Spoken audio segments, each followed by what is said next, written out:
you're only saying what the matter that is not working, but you have to watch what are still working in condition.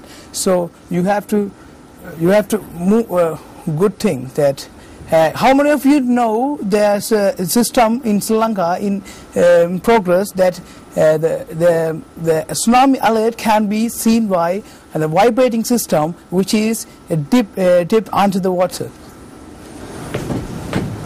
Well, brother Brian told that tsunami is practiced, but from after 2004 tsunami it was practiced, but now then later it left. That's sure everyone agree with.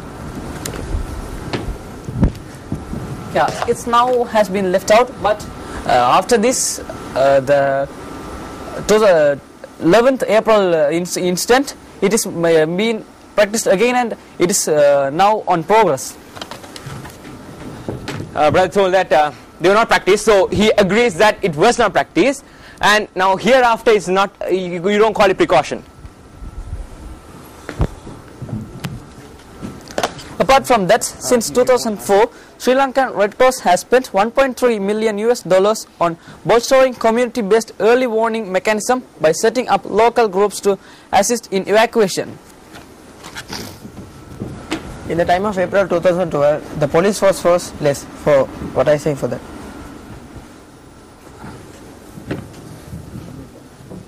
It's more sophisticated to know what you are really talking about, but my partner will answer what you are talking. But now I would like to say, do you have any experience in tsunami warning in Colombo or Matale? Well, yeah, tsunami warning, it happened through television all over, but my point of view is that it was not efficient, and my question to you is economic centers are located in the coastal region, so why aren't they evacuated? Still it's there. To the economic centers, mass medias and mobile networks are used to alert them, and they are providing information about the critical situations such as tsunamis and earthquakes to them.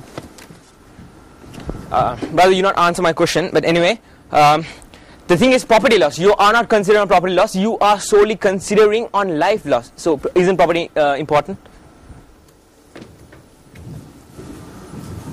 For what you pay more attention, for only property or life? So you have to think more, and there's a big room for your improvement, brother.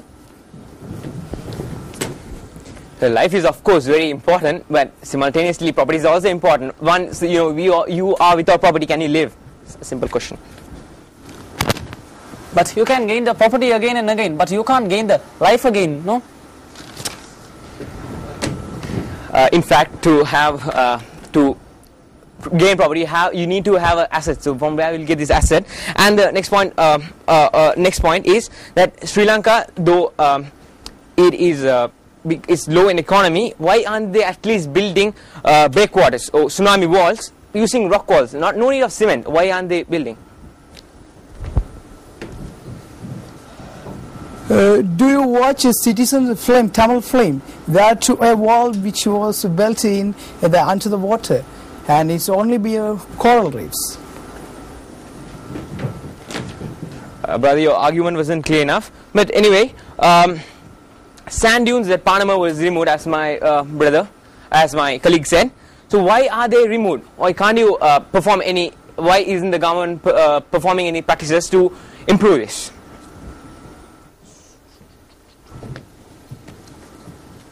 Rather than that, the government is providing ways to improve the abilities of the people to escape from this sort of problems by evacuating them to evacuating centers before the critical situations. Thank you, brother. You came up with a good point, but still, my question to you is, why isn't house evacuated? Meaning, if you go to Velavata, you can see houses between railway and seashore. Hope you agree. And the next point is that the government told that they are to move schools from coastal region authority, but only destroyed schools were being moved till now. But still, the schools which existed are still existing there. and destroying coral reefs is still practicing. I hope you agree. And also many industries, many hotels are in the coastal region, so still they are not taking steps to move it away. We just witnessed the conclusion of the rapid fire round, and it would not be wrong to say that the debater had been able to bridge the gap that has existed and to bring debaters from different corners of the world. And the efforts of both St. John's College as well as Sahara College were commendable. We congratulate you.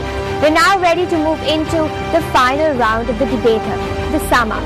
Here, both the proposition and the opposition will be given the opportunity to present their last and final statement. This is the sum up. Again, a very good day to you all. Now my friends, my beloved brothers from Jaffna are saying that economic property is not important. They're clearly mentioning that, and they give lots of priority to life. Yeah, life is important, but my brothers, we're talking about Sri Lanka as a whole. So life and property is a must. And we're talking about being prepared, not the moment. We should be prepared in advance. We should prepare to protect our life and economic assets. Another factor is, one of my friends from the opposite team mentioned that one particular service provider will only save the people, and another won't do so. He said that you should use the other particular service provider. Now we got a problem here, right? I mean, we're talking about lots of people from Sri Lanka who use different service providers. So it is a must that all function efficiently to save the Sri Lankan lives. Another factor that I would like to mention is that the Ruhunu Kumari was the world's worst train tragedy that took place during the 2004 tsunami. And that still continues up to this day. No sophisticated communication in railway. And I would like to sum up everything with a small lyrical composition from Michael Jackson's Heal the World. There are ways to protect ourselves from tsunamis that might come. Are we doing them? I don't think so. Protect our land. Okay, I just missed the key, but I hope I didn't bore you all. Point is, let us join hands and protect our mother nation. For we are the Lion Nation, the pearl of the Indian Ocean. Thank you all for your attentive listening. Again, good evening for all of you, and I'm going to conclude my team's point. And as I said, that Sri Lanka is a hub of Asia, but we must not that globalization. Globalization means promoting all the countries in the world into a single global village. So now, through this statement, we understand that the global. So the globe is now a single village. Okay, it can be included in our head through the communication and development of science and mass media. So I'd like to say that DMC is working together with military, police and other volunteer groups who evacuate people from the tsunami. Okay, but to the economy, our people were suppressed, depressed and oppressed economically since past, but they were like phoenix. You know, phoenix will rise up from ashes. So our people also rise from ashes like phoenix. They have the ability to rebuild the lost economy. We must have our lives to rebuild our economy. And Sri Lanka has now cooperation, collaboration and coordination with other countries in the Pacific region. So they were able to alert the people before the tsunami struck Sri Lanka. And when the doctors team from Canada said that visit some parts, they especially said about the rehabilitation. And I want to say something that we must do our best. We must do our very best. If we do it every day, it holds the key to success. So I would like to say that Sri Lanka is always ready to face a possible tsunami. If another tsunami will strike Sri Lanka, our people will swim in the tsunami happily. Thank you.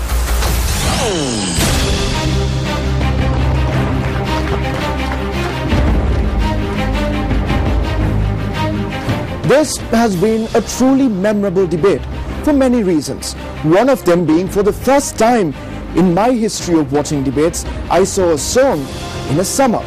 The second being that the proposition, St. John's College, came from Jaffna. The opposition, Zahira College, came from Martale. Collectively, both these teams have travelled the total length or more than the total length of this country, over 450 kilometers, to be on this stage, to be on this show, to be in front of you, to present their arguments. Let's see as to who walks away as victorious, or rather who walks away victorious during the course of this historic debate. Leaving time for the judges to calculate their decision and to come out with the final judgment of today's debate, we will move into a very short commercial break.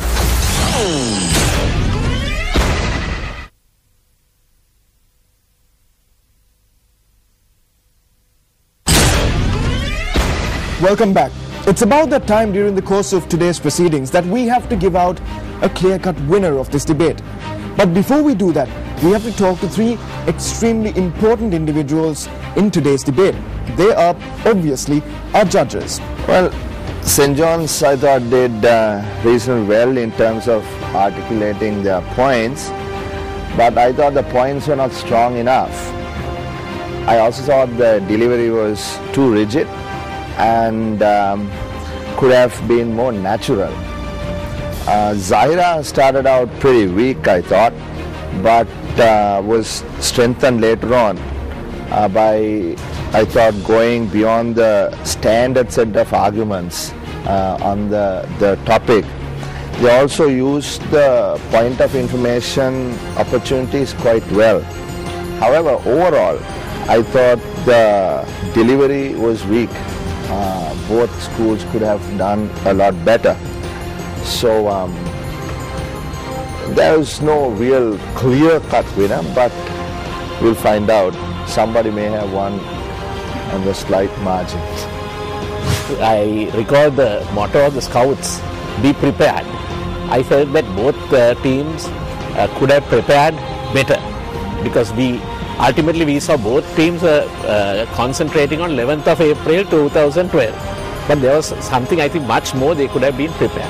Secondly, I thought one thing, part of being prepared is you must anticipate.